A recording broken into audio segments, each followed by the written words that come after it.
நாடார்களின் பிரதிநிதியா சட்டமன்றத்துல இந்த அறிநாடார் குரல் கொடுக்கணும்.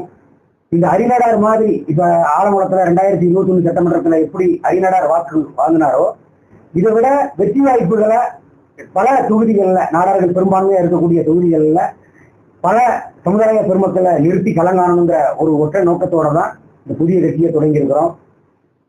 எங்களோட நோக்கம் சமுதாயத்திற்கு ஒரு அரசியல் அங்கீகாரம் வேணும். நாடார் சமுதாய பெருமக்களுக்கு தெரியும் நம்ம களத்துல என்ன பண்ணுவோம், சமுதாய பிரச்சனைகளுக்கு என்னெல்லாம் இருக்கு முன்னாடிதான் நம்ம பண்ணிருக்கோங்கிறதெல்லாம் எல்லாருமே பார்த்துக்கிட்டு இருக்காங்க. அதனால சமுதாய மக்கள் எங்களுக்கு ஒரு பெரிய அரிய வாய்ப்பை எங்களுக்கு கொடுப்பாங்க, எங்களுக்கு எப்பவுமே சப்போர்ட் பண்ணுவாங்கங்கிற நம்பிக்கை எங்களுக்கு இருக்கு.